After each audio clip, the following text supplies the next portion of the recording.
Hey, Jasmine. Yes, Nigel. My friend's bakery business burned down last night. That's terrible. His business is toast. What is knob polishing? You're going to make me say this. I am a neglected man. I like to think that I look like a jack, even though my name's really Bob. Does he have danglers or something? Well, it's time to go do them lighthouse duties. Sitting in the cheese at the old Walmart to cool off. That should be the headline. Man tasered in the nuts after stealing beef. Yeah, but you're not going to sit in the cheese. You're not going to sit in the cheese, and you're not going to put ribeyes down your pants either. House cleaning is secondary. So what is the Viagra triangle? Possibly we aid in your digestion. I don't know if his little hand is smaller than his little ears or what. Aw, well, maybe he has a syndrome. Want to go check out my RV? It's parked right around the corner. Because I'm pretty sure that I saw some moose knuckle. No. There is absolutely some moose knuckle going on. My swampy friend. What the hell is a swampy friend? I know. So they're not going to get any scraping on their shaft. Yes, I'm gonna do a downward dog. Okay, pretty lady. You had on those gosh darn sexy leather looking shorts. Ladies and gentlemen, and assholes, gather around. It's time for another action-packed episode of Hi, I'm Nigel Kent, And I'm Jasmine Starr. and welcome to Trouble in Paradise. Where we talk about everything amazing, auspicious, awkward, and sometimes even ass-tastic here in Southwest Florida. You know what's completely ass-tastic? What? You didn't tell me until just recently that you're a former WNBA assist leader, Jasmine Starr. You knew that, and we talked about that. Well, I must have forgotten, but you told me you had the team record for a single season for assists during a season. I did. And I never realized what a great ball handler you were until I met you and you hid it from me the entire time. Well, you knew pretty early on what a great ball handler I was, Nigel. Well, I don't know what we're going to do about that, but I do know that tonight we're going to play a new game called Pick Your Poison. Yes. Which is a game that you have been carefully crafting and devising in the secret research labs of Trouble in Paradise, all the way down there in North Naples. That's where the real thinking goes on. We're also going to play another game that a lot of our listeners are familiar with, and that is True Fact or Bullcrap, which we have a lifetime record of Nigel Kent, 0 wins, Jasmine Starr, 2 wins. She's carrying on her championship heritage. Where did you learn to be a champion?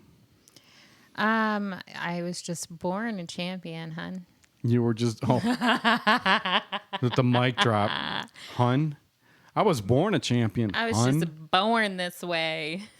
And then we may or may not have some misconnections depending on time. But, you know, on hump day, if you're tense and stressed out and need a release, then you may need to drain your pipe. And you may need an older male here offering discreet, quick help. Send me info. Hump day, PC. What does PC stand for in a misconnection ad? I have no idea. I have no idea either. PC? I looked it up on Urban Dictionary. I still have no idea. I mean, I would think politically correct, but that doesn't make any sense in the context of this ad. No, because in a misconnection ad, people are trying to cheat on their spouses and have... I was kind of worried whenever you first started like coming out with that. I didn't realize that was one of the misconnections you came across. I was like, what are you doing? Well, what about someone who might be lost and who may have lost some long, hard candy cane type candy? If you have or know where I can find some, please get a hold of me. Please include a pic of what your candy looks like. And then it says, Thamks. Wait, thanks? Thamks. Thamks. Okay, so think thanks, but with an M. Thanks. Thamks. Thanks. That's in Lehigh Acres, by the way. Anybody that's looking for some lost hard candy? I would like to find some candy. Thamks. Thanks. What about an older woman in need of a massage? You're claiming to be an older woman in need of a massage? Well, Didn't we just have an argument about who's older earlier? Well, I'm getting older every minute. I'm so old, I can't even see without these glasses on. You look like Ray Charles. Except I'm white. But never mind. I will leave it. I'm going to leave any further conversation about that on the table. You look like Ray Charles. That is something that if it was ever said in the company of Ray Charles, it would be very disrespectful to him, right? Yeah, well... Hey, Ray, this guy looks like you. Check him out. Not fair. All right. But these glasses do give me an advantage. Yeah, we're not going to... That's cheating. You have to take the glasses off. Why? What do you think? They're X-ray goggles? It's not like I can see through my laptop. Well... And that dress isn't really leaving a whole lot to the imagination. Wait, did I just say that? So, but you claim that you're an older woman in need of a massage. I would like a massage. Yes. Who wouldn't like a massage? So this guy is looking to spoil that special gal. That means he's old if he says gal. That has been working hard as of late and needs that stress rubbed away. Ex-Navy hospital corpsman here with the most excellent hands here. Nurses and doctors to the head of the line. Absolutely free and NSA, no strings attached. What have you got to lose? Hopefully, much needed stress release, ? Treat yourself right, girl. Oh, jeez. So this is a guy who wants to give you, an older woman, a massage. And it sounds like you'd be down, huh?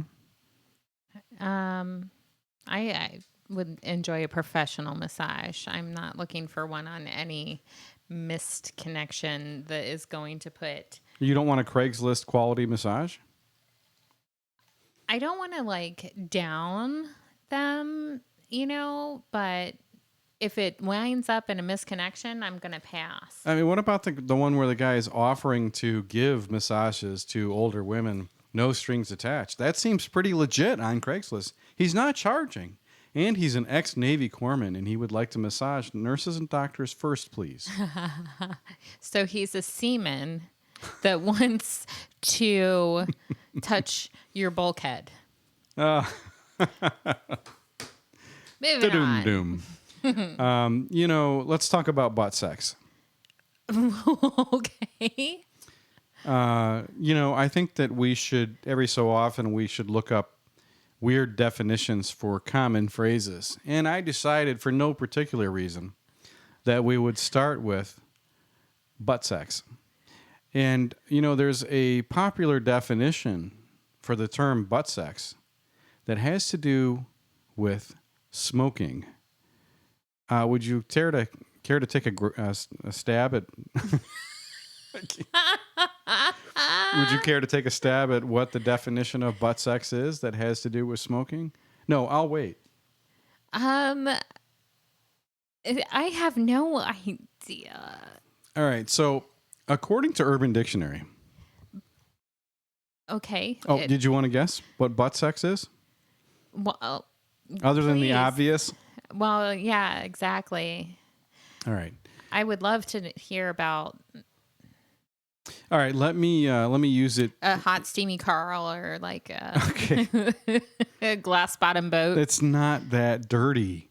Okay, go ahead then. You're thinking it has something to do with gross intercourse, and for that, I deplore you. I deplore you, Jasmine Star. Could you please take off those glasses, Nigel? Maybe. Butt sex is the act of lighting up a cigarette, smoking the whole thing, then using the dying embers on the next cigarette butt, on the current cigarette butt, to light up another one. Oh my! Can you tell I'm gosh. reading off of a screen right now? Yeah. I should probably lose that, huh? Do you think maybe my glasses are blurring things a little bit? I think you just need to take them off because I think it's going to make you a little bit of a cheater in our next segment. Which is what? True Factor Bullcrap. Oh, she sounds like she's been looking forward to this for 2 weeks, which is how long it's been. I've missed you, and I have a question to ask you. In the context of Urban Dictionary, have you ever had butt sex? Have I ever lit up a cigarette with an old cigarette? Absolutely. Then I think we've both had butt sex. we were butt sex experts. Yes. We were butt experts. But there you go. You just coined a new term. I'm pretty Butt sure I sexperts. didn't. I'm pretty sure I didn't. Well, we did coin a couple terms this You know, week, though. We did. Like what? Like, it's a really bad week when you find out that you have gonorrhea and corona in the same week. And you have gonorrhea. Oh, man. If you have gone... Okay, so you go to the doctor. And the doctor says, well, I have good news and I have bad news. The bad news is you have a disease which is going to hurt and could kill you. And I have a disease which is going to hurt and probably won't kill you. And because I'm really lazy, I'm just going to prescribe it as gonorrhea. So how do they treat gonorrhea? They put a ventilator on your, down south. No, why are you Well, pointing? you're going down south. Just say it. On your, on your nethers, Say it. on your special places. On your special purpose. Okay. Can you tell me the story behind? Is that from a movie? Special Purpose. Yes, that's from Steve Martin from The Jerk. Oh, that's right. That's right. Yeah, Special purpose. That's your special purpose. Yeah, she touched his special purpose and taught him all about it. So gonorrhea. yeah, What if somebody came in and they also had chlamydia and corona? What would you call it then? I would say chlamona. Chlamona. Well, if it were female, I would. Well, it could be for a man, but I mean the whole clam part. That's funny because I was on tend to Twitter say. recently and somebody tweeted. It might have been Precious Frito 3. Tweeted, my chlamona. And so I think he may be on that page too. Like, I don't know if he's actually had chlamona. I hope not. I hope nobody has had gonorrhea or chlamona. Honestly, There's got to be like 10 or 12 different diseases we can come up with based on corona and other diseases. yeah. Did you know that one of the funnest things to do during sexual intercourse? I What? love how we've gone from butt sex, which is just That's smoking. non-sexual, completely Yeah, non-sexual. which is just like smoking, Hey, this talking is about rated this G. and just yeah. Okay, go ahead. It's fun to count out loud during sexual intercourse instead of moaning or grunting. Because did you know that, well, have you ever been in the middle of a really good booty session and thought, I wonder how many thrusts this has been? No. Well, apparently somebody has, because researchers took the time to calculate that intercourse typically lasts between 200 and 500 thrusts, according to a report in the journal Royal Society Open Science, which sounds disturbingly British and extremely irrelevant. But does that sound about right? 200 to 500 thrusts? I don't know, but I'm strangely getting turned on thinking about that. Do you think they included was that just straight sex, or is that homosexual, or do you think that was all forms of all thrusting? Did they observe animals? They didn't say anything about human intercourse. Well, This might be our dirtiest episode, and we haven't even started yet. We're still like pre-gaming. This is very wow. I don't know. You know they're trying to make adverbs illegal now. Yeah, you're trying to segue into that, and I'm still trying to think. You're trying to think about, man, have I ever actually gotten 200 thrusts out of anybody? Well, no, Maybe it lasts longer in the UK. I'm just thinking that maybe like if somebody were actually counting like, is it a bystander that's counting, or is it somebody that's like in the physical act? Because No, if that's you why I'm were, saying I like, think it would be fun to just shout the thrust number out loud while you're going. have you ever seen the movie Along Came Polly? Yes. Okay, and whenever That's the one with Ben and then Stiller and then he goes 50. Yeah, because Because he finally hit 50 seconds, and he was like curling his toes the whole time because he was just trying to get to 50. Yeah. Yeah. So maybe this is a thing. I mean, I would just say that that's a reverse sexist stereotype, and I think it's bullshit. What? But meanwhile, the Royal Society Open Science Journal claims that it's 200 to 500 thrusts. And I'm not going to get into what constitutes a thrust because there could be like really short, rapid, like... Exactly. Yeah, I'm going to question. This is probably BS. Right. I still think it would be fun to count out loud, though. So you should definitely recommend that to your friends when they come to you asking for sex advice. Yeah. Next time, I want you to count. And It would be more fun to count in an accent. But what if you if it's like micro thrusts, like little quick ones and 1, everything? 2, 3, 4, 5, 6. No, then you have to go 1, 2, 3, 4, 5, 6, 7, 8, 9, 10. No, you have to go in 1.5, 2.5, 3.5, 4.5, 5.5. What if you do Mississippi's? What if the girl's from Mississippi? I mean, one Mississippi. What if her name is Mississippi? Then she's just going to be like, after the third one, she's going to be like, what the fuck? I think we just need to move on at this point because it's just everything is continuing to just go downhill. I think we are probably turning off our audience. I think we need to just cut the crap and go to some True Factor bullcrap. Oh, man. Okay. I am 0-2 in True Factor bullcrap, and we're going to need a drum roll, please. Everybody? And tonight is the night where we figure out whether or not I can actually beat Jasmine Star one time in True Factor bullcrap. As you know, the rules of the game are very simple. We each have to make a statement of fact. And it may be true, it may be false. And the job of the opposing person is to say whether or not that statement is true or false. If they guess correctly, they get a point. If they guess wrongly, they do not get a point. At the end of 4 rounds, we add it up to see who's the winner, and then we have a tie-breaking round. There's also a theme for each of us, and if the person correctly guesses their opponent's theme, then they get 1 additional point, which could be an additional tiebreaker. So, with that said, I would like to hand over the microphone to former WNBA all-time team assist leader, Jasmine Star. Thank you, Nigel. Again, remove the glasses. Thank you. It's like being a poker player. I can still reach them if I need them. Man, it's bright in here. There's a lot of lighting in here. Oh, I need my nursing home glasses back. No. It's seriously, that's like somebody who wears sunglasses and they're playing poker. I feel like your microphone is pointing at your hair poof. Really? Okay. I'm waiting for the True Factor bullcrap. Number 1. Oh boy, here we Nigel. go. All right. The study of the skunk ape falls into the broad category of cryptozoology. True.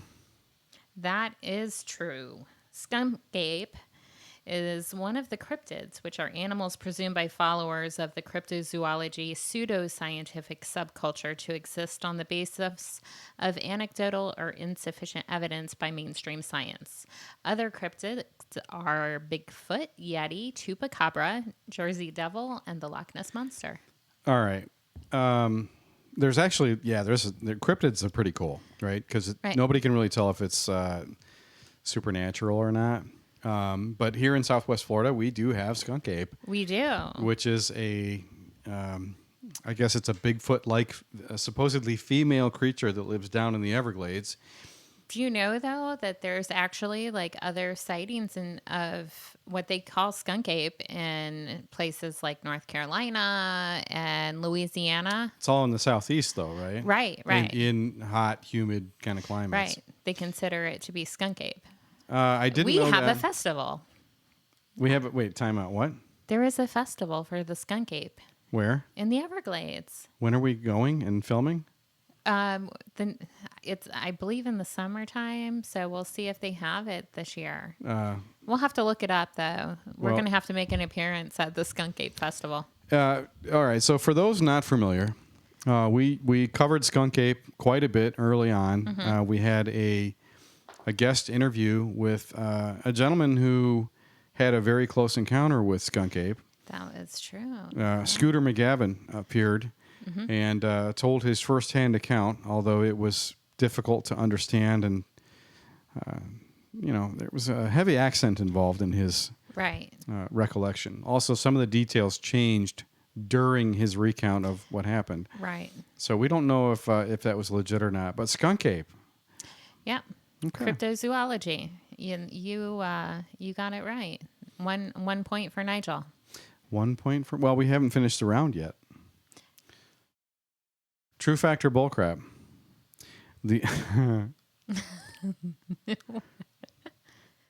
I know what we're calling this episode now. True fact or bullcrap? The average male orgasm lasts 5 seconds. True fact.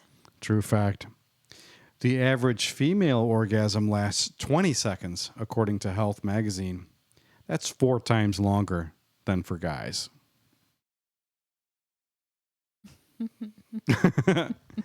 No comment. All right, Jasmine, you're up. Okay.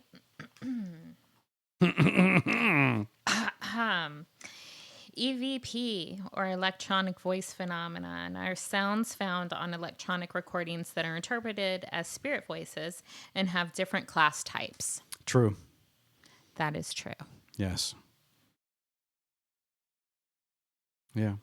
I mean, there's actually some EVP on some early recordings. If you believe the Beatles, there's EVPs on some of their recordings too. Really? Yeah, although most people believe that they inserted these recordings into their 4 tracks. Skeptics. Well, If anybody knows. if anybody was going to fuck with the public, I would be inclined to think the Beatles would do that. Yeah, potentially. But I would be very curious to hear some of those myself. Do you believe that John Lennon's handler, his CIA handler, was his wife, Yoko Ono? I've never heard this before. Okay, that's for a future episode. Okay. Go ahead with yours. All right. This is round 2 question, Teddy, to you, right? Yes. All right. Post-coital dysphoria is a condition of acute, intense feelings of anger or stress immediately following a sexual experience. Please repeat the term, Do you want me to just reread the whole? please. Post-coital dysphoria is a condition of acute, intense feelings of anger or sadness immediately following a sexual experience. True fact. True fact. Have you ever cried after sex, even really good sex? If the answer is yes, you might be relieved to hear that this is actually quite common, and there's even a name for it. Post-coital dysphoria, and they gave it a TLA, 3-letter acronym, PCD, is characterized by intense feelings of sadness, anger, and distress after sex, most likely after orgasm. Ian Kerner, PhD, certified sex therapist, previously told Health magazine. PCD can also happen after masturbating. Aww. That just means they're so lonely. I know, right? Like you got done masturbating and you're like, God. FML. Oh, I would need a partner. All right. And I gotta clean this up now. All right, so we're tied after 2 rounds. We're still tied, All right, yeah. this is good. Okay. This is a tight one. All right. Ed and Lorraine Warren were famously known for their work with the Amityville Horror and Annabelle as paranormal investigators. The haunted collector on Sci-Fi is their nephew, John Zaffis, and inherited many of the items of their occult museum and continued to add them to his own collection of haunted items. Okay, Whoa. Ooh. Okay. Time out. That was 17 facts in a paragraph. Now, how am I supposed to true fact or bullcrap any one of those? You just read a story to me. I've given you one sentence each time. And now you're going to lay a whole story on me. And I have to true fact or bullcrap the whole thing. Yes, I'm crying. This is bullshit. No, I'm not saying that's my official answer. Please reread. We're going to have to seriously get an officiant in here for this. Ed and Lorraine Warren were famously known for their work with the Amityville Horror and Annabelle as paranormal investigators. Okay, let me stop you right there. It could be that their names weren't Warren. It could be that they weren't famously known. And it could be that they didn't live in Amityville. Okay. Were known for their work with the Amityville Horror and Annabelle as paranormal investigators. Well, the Amityville Horror. I will let you know that that part is truthful. Wow. Okay. Wow. Here is the 2-0, the undefeated coming to the middle. Because you want to cry about it, so I'm just gonna move on. And for those people not watching on YouTube, like her face is beet red and she's getting legit pissed. She's pinker than my shirt right now. The haunted collector on Sci-Fi, their nephew, John Zaffis, inherited many of their items of their occult museum and continued to add them to his own collection of haunted items. All right, so the second one, it's his nephew. His name is? John Zaffis. John Zaffis? John Zaffis. Jean Zaffis? Jean Zaffi? And they owned a paranormal museum. Those are 3 statements of fact. And what was the 4th one? That he inherited the Warrens' items from their museum and added them to his own collection. Oh, so 2 more statements of fact. He inherited something from them, and he already had his own collection. Because he's the haunted collector on the Sci-Fi Channel. That's also a 5th statement of fact. All right, so is that how the story concludes? Yes. True fact or bullcrap? Ah, man, like this is I could totally fall in a pitfall here because you just laid a lot of stuff out there. True fact. It is a true fact. If you would just go with your gut and just stop. No, I thought you were going to be like, his name wasn't John. No. It was. No, I just happen to think that it's anybody that kind of follows some of this stuff and everything. It's really pretty cool that he was related to the Warrens. The Warrens were very, very famous for their work in the field. So you're promoting some things that you're passionate about on this True Factor Bullcrap. I am. Like you're advancing some things that you would like to talk about more, probably. Probably when we actually live stream sometime, I will be sharing a little bit about my gift with some people and opening that up. Good. Yeah. I can't wait until we get to that point. I have to figure out some technical stuff to do that. Anybody that knows how to live stream, please help us do that. Go ahead and post your comments and ideas and whatnot. In the meantime, I'm going to steer way away from all that serious stuff and get back to my number 3 True Factor Bullcrap, which is you can't buy dildos in Alabama.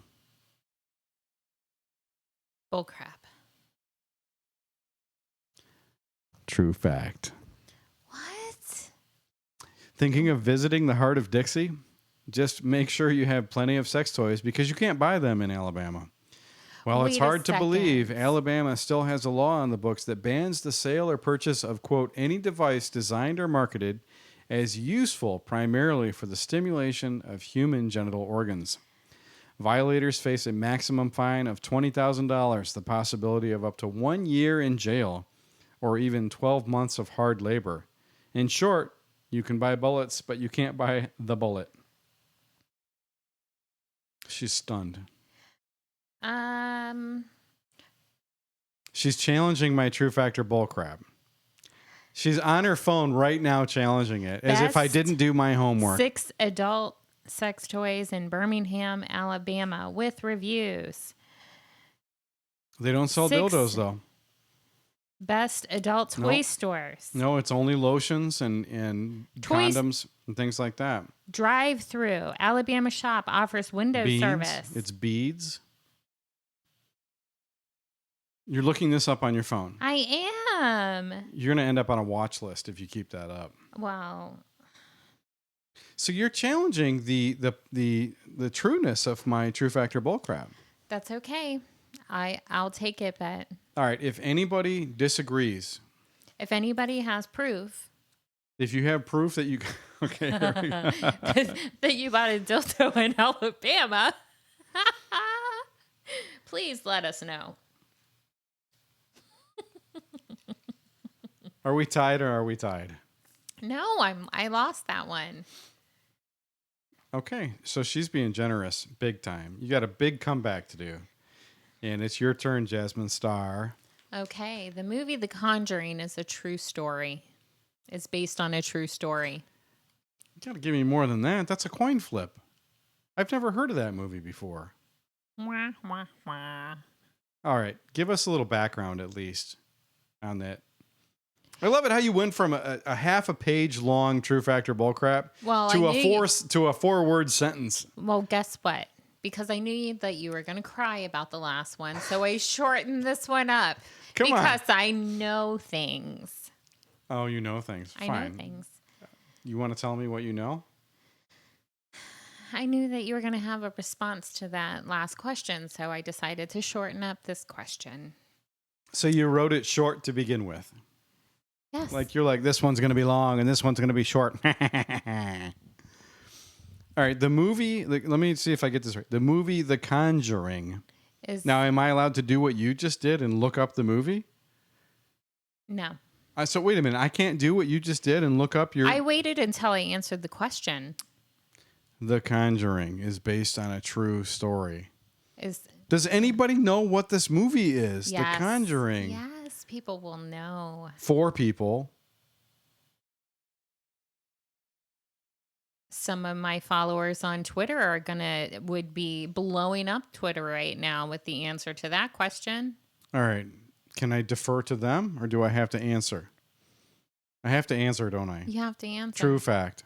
It is a true fact. Oh, okay. Yes. The movie The Conjuring is based on a true story. House of Darkness, House of Light by Andrea Perron describes the actual account. She was one of the daughters that lived there. I've had an opportunity to meet Andrea Perron at a paranormal conference and everything. She is a wonderful delight. She is so Andrea Perron, you are a wonderful delight. she We're really tagging her is. when we post it. We're tagging her. She really is. She's delightful. It's the story of a family that had a demonic entity in their home, and Ed and Lorraine Warren were actually. Lorraine Warren was brought in at one point. She was a sensitive and was part of the investigative process. But it's since she literally lived through hell in this home growing up as a child, she wrote a book about it and everything. And she has... just because of her experiences, she's this beautiful soul that is full of love, and because of all the darkness that she had to face. And I mean, absolutely. So I feel like we should start woman. doing show notes where we can post our show notes on the website where people can actually follow up on the stuff that we talk about. If they're interested, because we kind of touch on a lot of things, but we Right. don't get super deep. Right. Sometimes. Yeah. And this would be a real good one. Yeah. So I guess let us know if you'd like us to start posting show notes. A lot of podcasts do that, but we tend to be like a really off color and goofy podcast. So I never Right. really thought about show notes for that, but yeah. let's see where it takes us, because we're both interested in these things. And it's interesting. Yeah. For sure. So, Yeah, it's not often that you see this scary movie, on the big screen, and then you actually have the opportunity to meet someone who grew up in that home and then get the actual accounts of it. She actually did like a big kind of like a gallery like discussion in Tampa a few Because there years was ago. like a documentary about what she went through as opposed to a fictionalization, It seems like they fictionalize a lot of supernatural stories. They do, but in her book, The House of Darkness, House of Light, that gives you like the actual accounts from her perspective of what it was like, and it's actually some of it is actually scarier than what Hollywood put on the big screen. And then, of course, Hollywood wants to do what they do, and kind of dramatize. Yeah, or watered down, but any way they can make money on it, for sure. Absolutely. But anyway, it's interesting, and she's not too far away from here. So, I'm just going to say something about our themes real quick. Mm-hmm. Remember how we've been completely in sync? Right. We are not in sync tonight. Like, these are completely not related themes whatsoever. Well, the last time we played this game and everything, I tried to do things that you were very interested in, and you just ripped my stuff apart. So I was like, no, I'm sticking to you mean something. the first time when we played it? You were like, yeah, here, I'm going to tell you the order in which Rush's first 3 albums came out. And I'm like, bro, you're wrong. We're just going to stop right there. But no, I just decided that I would go with things I have a knowledge base on. You do. And you are an expert on many things spiritual. Yeah. And so we'll leave it at that. I would like to consider myself a metaphysicist. So try saying that 5 times really fast. But I got that one right, and we're on round 4. So in order to lose by 1 point, you have to answer this one correctly. According to an American Psychological Association survey, 45% of women are not satisfied with the size of their partner's equipment. True. False. It's higher. Okay, do you want me to repeat the question?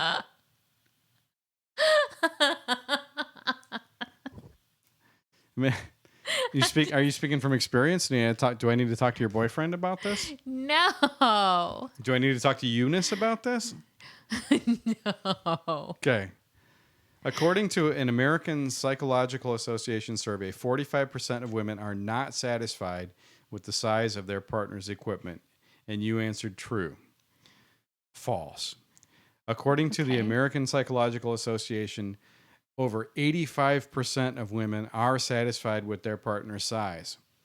Other myths dispelled by the APA, for everybody who's worried about this, your shoe size has nothing to do with your penis size. That's true. The University of California's or your hands. Berkeley Wellness Center cites a 2002 British Journal of Urology, what's with all these British studies, that measured 104 men between the ages of 17 and 85. Oh my gosh. They measured them? Much to the delight of some men, the study found, quote, no association between foot and penis size. So there you go. I think for the first time ever, Nigel won a round of True Factor Bullcrap. And it was about sex, and you just nailed it. Wait a minute. We have to guess each other's themes, but we haven't done the bonus round yet. Do you want to do an all or nothing bonus round? Yes. Okay. But we know each other's themes. Can we both admit that we already know each other's themes? Yes. Okay. In order to get to the all or nothing round, then we have to guess each other's themes. Your theme is supernatural phenomenon. That would be the layman's term. Paranormal. Yeah. Okay. Paranormal. You know what paranormal means to most people? Not normal. Okay. Yours is sex. Yeah, okay. We can go with that. We can go with the layman's term if you want. What? Sexual dysfunction? No, I don't think so. Post-Coital Dysphoria is not a sexual dysfunction. And I'm trying to start a group to have it better understood. What? Also, a 5-second orgasm is not dysfunctional. Not that I know anything about that. All right, I'm ready. A 5-minute orgasm is not dysfunctional. I said 5 seconds, you knucklehead. I was just saying a 5-minute one All is right. not dysfunctional And that's why either. you're fired. You are fired from talking about that subject. Do you have a new subject to talk about? Or you can just rehire yourself and keep going. I'll wait. I'll be right here. All or nothing. Oh, you're ready now. I am ready. Like it's legit game on. Game on. Okay. Ladies first. Psychometry is the ability to bend spoons or other metal objects through using the energy of one's mind with concentration. Psychometry? Psychometry is the ability to bend spoons or other metal objects through using the energy of one's mind with concentration. Well, I've heard of something called telekinesis, which has to do with manipulating objects foreign to the person, manipulating or moving objects, external objects, telekinesis, right?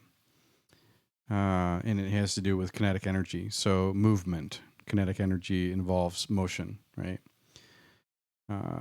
Tele means remote, so remote motion, and so therefore I would say that moving or bending spoons or other objects would be remote motion kind of exertion or telekinesis. And you said this energy was called psychometry? Psychometry. Well, psych means of the mind or of the ego or of the consciousness, right? Metric means distance or measurement, which could infer remote, but I think it has more to do with measurement and understanding scale and scope than it has to do with manipulation. So I'm going to go ahead and say bullcrap. It was bullcrap. Wow. Yes. Psychometry is the ability to read and perceive things with ESP. Wow. So like remote perception? If you gave me an object and I hold an object in my hand, what psychometry is the ability to read the energy that's imprinted on that object and tell things about it. Perceive things. That the ability Interesting. to perceive facts or supposed facts through holding or touching an object. You know, I could have been an English major, but then I'd be a fucking asshole. So it's a good thing I'm not, right? I'm just, it's a good thing I'm just a high school dropout. Otherwise, I'd be an asshole. But English helps me understand what words mean. Wow. Your brother is a very talented writer, so that makes sense that, you know, it runs in the family. I don't understand what he's getting at. Okay. You won. No, I didn't. Yes. This is all or nothing. You could still tie me. You don't even want to hear my last True Factor bullcrap. Shoot. Wait, she's mad. Jasmine's mad. If anybody knows This is the most competitive True Factor bullcrap we've ever had. I know. You literally beat me by like 2 points every time. And you see, I am not handling We this. should not do True Factor bullcrap at the beginning of the show ever again. It's going to be rough from here on out. No. Okay. Here's my True Factor bullcrap number 5, bonus round. You get this, you win. We tie. No. That's the deal. No, you win. That's not how because it you works. put so much effort into your True Facts or bullcraps. You even guessed my theme before I was all done. Stroke is a condition involving the loss of blood flow to parts of the human brain. Stroke-like symptoms that occur during sex are called transient global amnesia. Bullcrap. True fact. Transient global amnesia. Transient. You mean when in your okay, so in your 5 seconds that somebody's going, that's their stroke-like symptom? No, they're What do you think people sound like when they have a stroke? Come on. Can't even do it. Everybody sounds different. Aren't you a fucking nurse? Ladies and gentlemen, Jasmine's a jerk. Do you think people like orgasm in front of me at work? Okay, I'm just assuming that occasionally you've witnessed a stroke. No. I mean, I don't think people orgasm in front of you at work, but I'm hoping they don't. I'm just assuming that occasionally you may have witnessed a stroke being a frontline caregiver. But transient global amnesia is a sudden temporary loss of memory that's not attributable to any common neurological condition, most oftenly caused by sex. So that's why at the end of sex, and you ask a guy all these like feeling questions, they answer truthfully, but then they can't remember the answer like later. Might be. They may have had a mild stroke. I know. What a perfect excuse now for anybody that's listening. They can be like, babe, I didn't remember saying that. I didn't say that. I must have been having a stroke. Along with a very short list of other causes that amnesia. also causes sudden immersion in hot or cold water, sex can literally wipe your memory. Thankfully, the condition is rare, temporary, and not likely to recur. But why does it happen? In a 2012 study published in the journal Stroke, researchers contend that a particular kind of tensing and straining, mostly in the abdomen and common during sex, can put extreme pressure on your veins and allow deoxygenated blood to flow towards the brain, causing it to short out. I mean, that's some pretty amazing sex if that happens. That right? explains a lot. Yeah. I think it can happen to men and women. What? Men and women. Huh? Okay. I can't.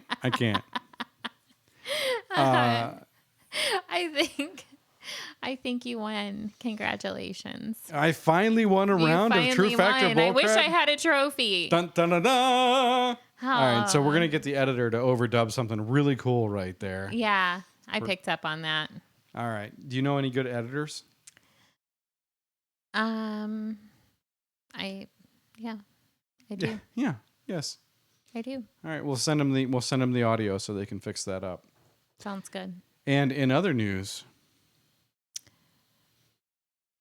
Jasmine Star, who spells her name Jasmine Star. You know, Pirate Day is coming up. I didn't know that. Talk Like a Pirate Day is coming up soon. Yeah. I think it's important to point out to our listeners all the different places where you can talk like a pirate to us online. Like Twitter at Tipcast239 and Instagram.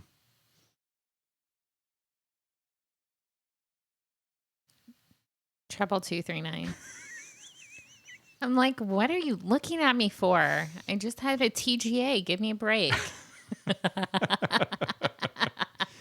And if you're still an asshole and you have Facebook, well, I think you could probably track us down on there too. But we are actually working on getting our podcast added to iHeartRadio by next episode. That should be posted on there. You can find us on Stitcher. You can find us on Apple Podcasts. And you can find us on Spotify as well. So certainly do that because we're so much fun. And we can't even stand how awesome it is making a podcast for you. And if you want to see my apparent clothing that doesn't leave anything for the imagination, as Nigel says, you can also find us on YouTube. YouTube. Yes. Trouble in Paradise on YouTube, where you can see the beautiful former WNBA superstar Jazmine. Star 239. All right. How about we what Engage in some more shenanigans? your glass is empty. No, that's okay. You know what? I think you should pick your poison. Okay. So we have a new game called Pick Your Poison. Would you like to explain the rules to our lovely audience? I would love to. So in Pick Your Poison, we are presenting one another with kind of like, would you rather this or that? And just be a little bit creative with our thought process. And oh, he's putting on his glasses, folks. This is not really a competitive one, though, right? No, this is just kind of no. a fun one. This is just a little goofiness to find out, we learn a little bit about one another this way too, which is kind of fun. And other people can kind of get into our mind and find out maybe what scares us or... I don't know if people want to get into our mind. But, I think, would you rather do this or that really says a lot about a person sometimes. Well, let's do it. Let's do it. Yeah, let's do it. You're making me nervous. I thought this was going to be really lighthearted, and you're like, It's deep. It's deep, Really folks. deep. It's very deep. Okay, or if you're like a Metallica fan, you could be like, it's deeper. can I please take your glasses off? I will. Because I really... Do you want to go first on this one since I went first on the last? Nigel, please go first. Okay. I'm going to ask you some easy ones, right? Okay. Would you rather be covered in fur or covered in scales? Fur. Why? Why? Because I'm almost always cold. So, Are you cold right now? I am a little. Yeah. Yes, you are. I'm like, All right. that was Sorry, people listening on the podcast. You'll have to go on YouTube if you want to see what that means. well, anyone that's listening, he just checked out my rack to see if my nipples were hard. This is probably the most off-color episode we've ever had. Well, just wait until I get to it. Just pause right there. And I feel like I only cussed one time tonight, maybe twice. Nigel, you're on a first date with an extremely gorgeous woman. Would you rather... Would you rather sneeze and spray your hand with a snot web that encompasses your entire hand, or laugh and rip a huge fart on a wooden chair that you are unable to control? I don't even know if I'm going to be able to get through my... Would you rather... Okay, so my choices are... Sneeze on my hand and create a nasty web of snot. Have you ever sneezed and you just like... Yeah, that's called having the flu really, really bad. Okay, so you're with this gorgeous woman. Would you rather spray your hand and like have this giant snot web on your hand? Or rip an uncontrollable fart. Or laugh and have this fart just like bellow on this wooden chair? First date. So we're on a park bench? You're on a first date. On a park bench. Well, there are lots of places. Restaurants have wooden chairs. I mean, you could be anywhere. I mean, how gross is the sneeze going to sound? Because I feel like if you sneeze out a whole web of snot, it's going to sound almost as bad as the fart. Like, how are you going to... How do you... Pick your poison. Wow.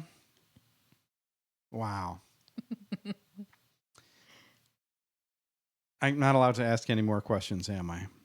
No. I'm going to just go with the fart. Because assuming I don't shit my pants, it's a lot easier to deal with the fart than it is to deal with the web of snot. Because if I have the web of snot all over my hand, I have to find a place to wipe it or fling it off. And I don't want to be like, I don't want to be flinging while I'm trying to talk to my extremely gorgeous date. Now... At least with the fart, I can hope that she's not downwind and that I can play it off. Like I can play it off like that old Fido joke. You ever heard that old Fido joke about the dog? No. All right. So can I tell it to you real quick? Go ahead. There's a young man who is really enamored. We're going to go ahead and call him Jeff.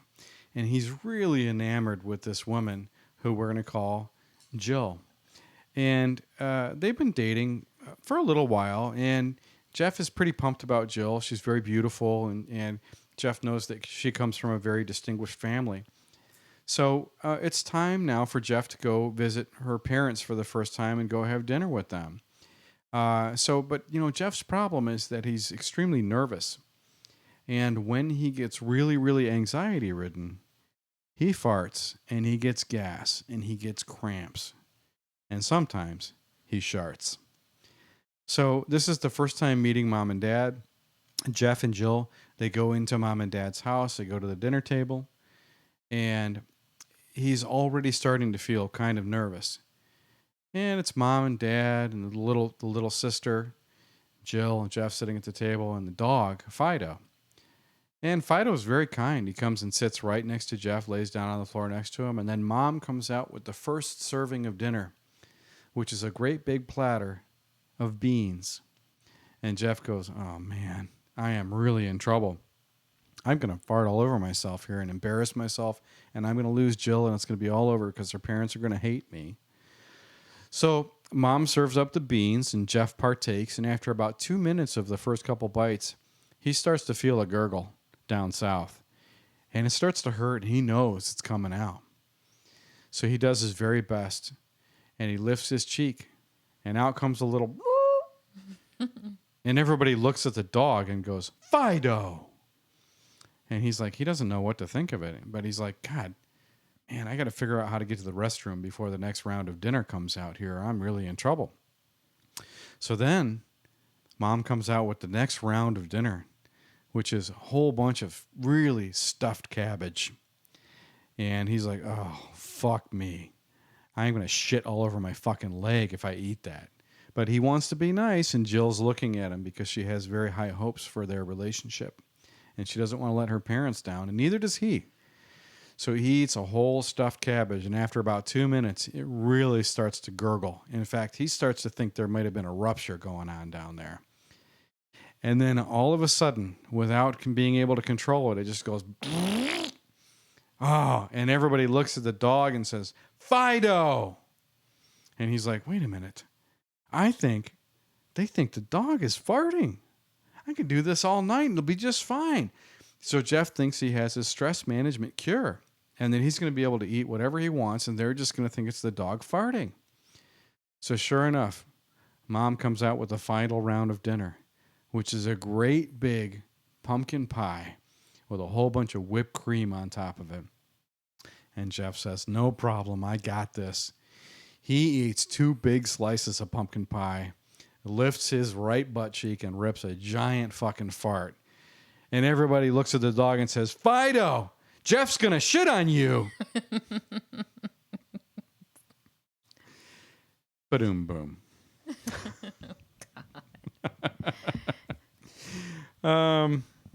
So would you rather be in jail for 1 year or lose 1 year of your life?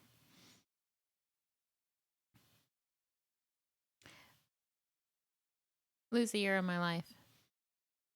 Why is that? Because I believe in living in the present, and nothing's guaranteed, and we never know how long our life is going to actually be or when it's going to end. So if we're living in the moment, that would be what I would choose. I wouldn't want to waste my time in a jail cell. I would rather be blissfully unaware of losing that year, and whenever God takes me, he takes me. Come back to me with that same question and pick your poison some other time. Okay. All right. Your turn. All right. You find yourself with some alone time and decide to watch an adult movie and pleasure yourself. This doesn't sound like a question. Would you rather have your mother or your kids walk in and catch you in the act? Oh, boy. Oh, man. What age am I during this story? Right now. Okay. Right now. Probably my mom, honestly, because I think that if my mom walked in on me, she would throw her hands up in the air, turn around, and never mention it, and probably be fairly forgiving and understanding. If my kids walked in on me, they'd be like, "What the fuck?" And they'd be damaged. Right? Like, I feel like mom's been through it. She knows. Like, she's Mom been through it? I don't know if she's been through that, but I think she's seen a thing or two, and it wouldn't bother her that much. I mean, I wouldn't choose for that to happen, but be given the choice between the two, yeah, I'd rather get caught by mom than by the kids, by my adult children. Yeah. Right. Okay. Jazmine, would you rather know the history of every object you touched, or be able to talk to animals and understand them? Be able to talk to animals and understand them. Why? Because I think that I love animals. They have such beautiful souls, except for certain cats. Certain cats. Certain cats. What kind of cats have ugly souls? Well, I wouldn't say that they have ugly souls, but I had this cat named Toby that was just like, I think he was like, he needed some medication or something. He was mean, and he would like try to like bite the kids and just Maybe he was a dog in a previous life. like he had issues. So but maybe I could have helped him out if I would have understood it. But we're both dog people, and how wonderful would it be to just like be able to get in like Boo's mind or Shy's mind and just like, And by Boo and Shy, Jazmine is, of course, referring to our two wonderful dogs, Hash Brown and Shyla. Yeah. All right, what do you got for me? All right. Nigel, you are in a position that in order to survive, you must do one of the following. Which do you choose? Jump out of an airplane that is going to crash with no training or knowledge on how to open the parachute you must put on. Or swim 100 yards along Alligator Alley with fish chum tied to fishing line on your arms and legs. Boy. As you kick your way through the murky water. God, that really is picture poison. That one's bad. Oh, boy. Fish chum. So yeah. So the alligators are coming for me. All right, now, could you reread the whole thing for me? Yeah, absolutely. You're in a position that in order to survive, you must do one of the following. Which do you choose? Jump out of an airplane that is going to crash with no training or knowledge on how to open the parachute you must put on. Or swim 100 yards along Alligator Alley with fish chum tied to fishing line on your arms and legs as you kick your way through the murky water. Okay. And for anyone who doesn't know Alligator Alley, it's a portion along I-75 that runs between Naples and Miami. It's the northern edge of the Everglades. Yeah. Right. And if you drive down this portion of the interstate, there are alligators that are lining the entire bank. Because people throw shit out of their cars and the alligators get it. But I mean, there's lots of gators. So I'm gonna it's go. not like a chance. I have a pretty decisive answer for this. Okay. I would definitely take the Alligator Alley. Really? Yes. You are that afraid of heights? No. Oh, the airplanes. I'm not afraid of airplanes necessarily. The TSA. But I feel like the TSA. Oh yeah. Okay. So anybody who remember our episode about irrational fears? Go back and check out one of my irrational fears, which is the TSA. And that's actually a pretty rational fear, I feel like. Yeah, because everybody wants a minimum wage asshole feel in their crotch right before they get on an airplane, right? Okay, but go ahead.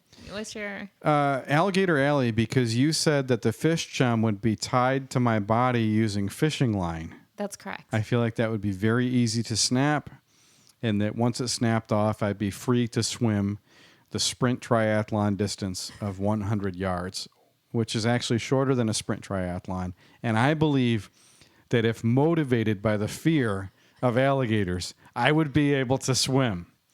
Now, given the split second of being able to figure out how to pull open a parachute and knowing when to do it, getting out of an airplane traveling at full speed, which is probably 300 miles an hour, I would probably die and hit my head against the side of the airplane. So I'll take my chances with the gators. Okay. I love it. That was a tough one. It's a good one, though. So I'm gonna finish this off with one more pick your poison for you, and it was one that I previewed with you earlier when we were conceptualizing this segment, but I never got a full explanation from you. So would you rather be able to fly, knowing that you can never land ever, or be able to take money from anybody you want whenever, but never be able to spend it?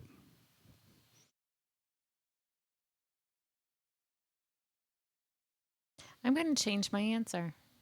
What? Yes. What was your previous answer? When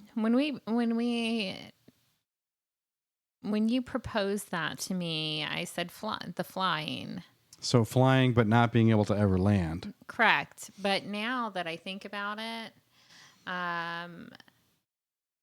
the money. So Because I can give it to somebody and No. they can spend it for me. no. It says you can take money from anybody you want, but never be able to spend it. Ah, you found a loophole, Jasmine Star. Yes, I could give it to somebody. Oh, so you can coerce people. Yes, Hey, go buy that for me. exactly. Wow.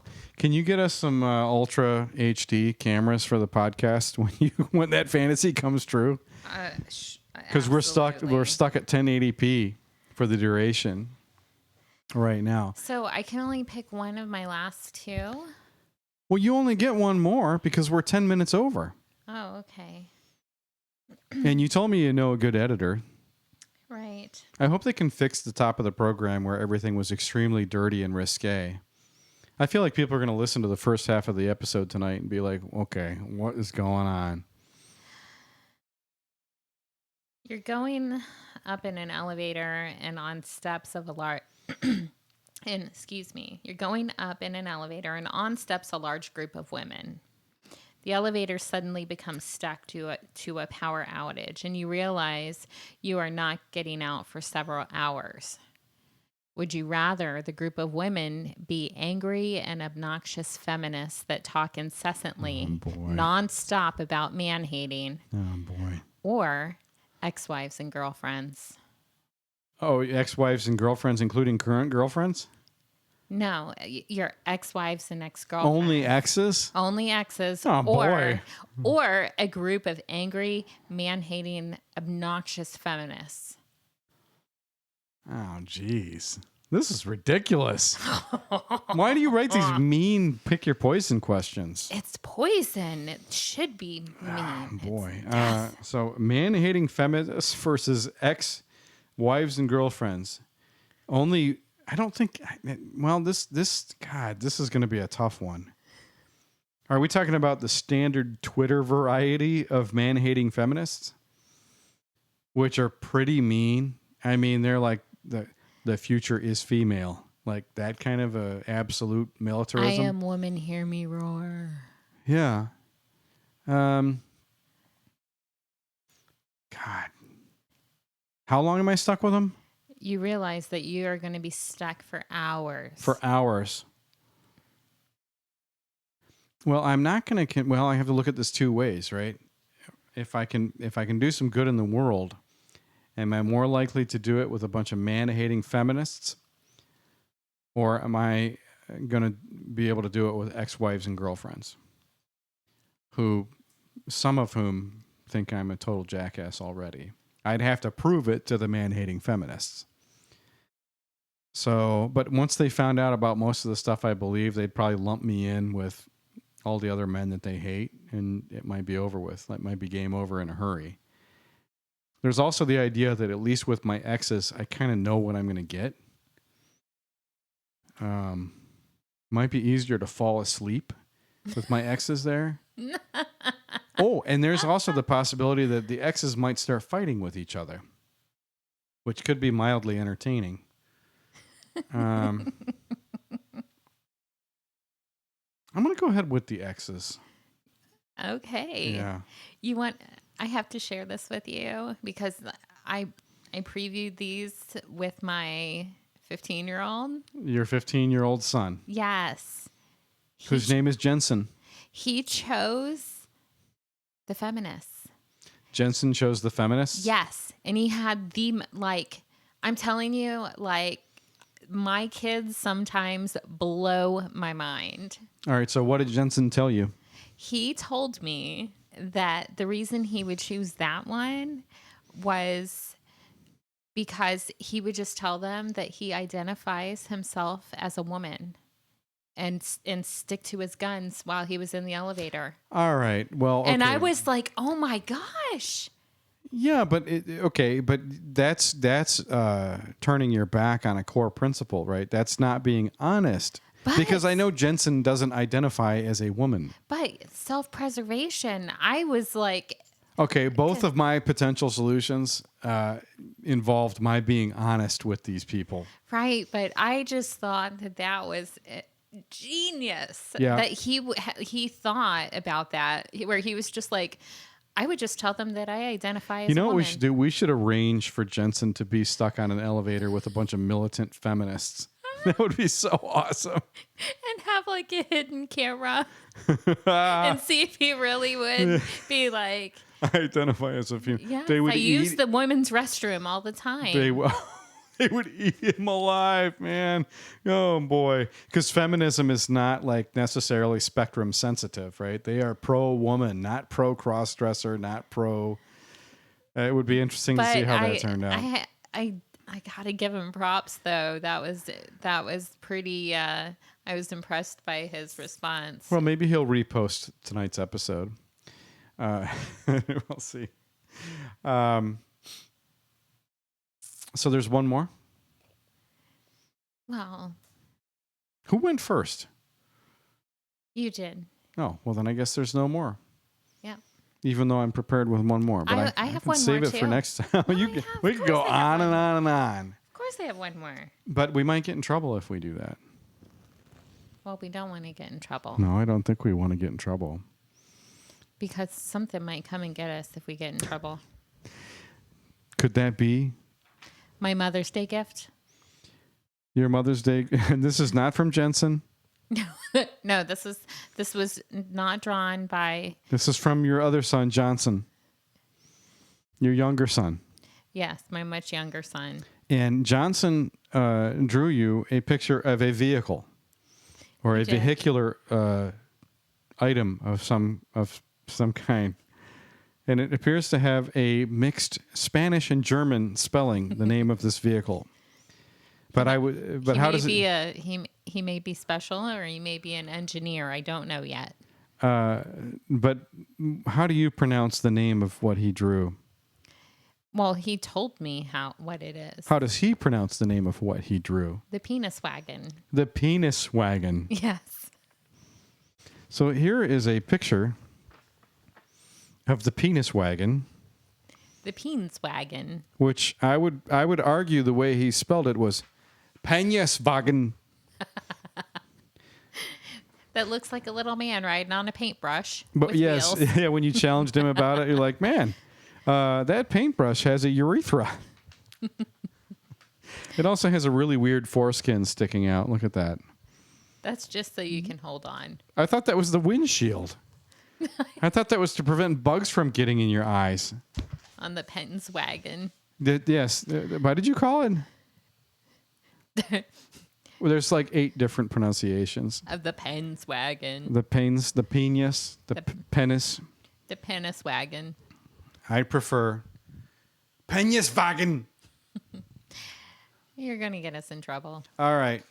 We're leaving. I mean, we are 14 minutes overdue. It's been a wonderful time. We hope you have a wonderful, wonderful time in paradise on this fine evening or this fine day, whenever you're listening. And until next time we reunite, from Jazmine and Nigel and everybody here at Trouble in Paradise. Stay. Stay.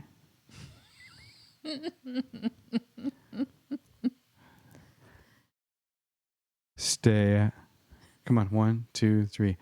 Stay out. You're going to do it? How do you turn this thing off?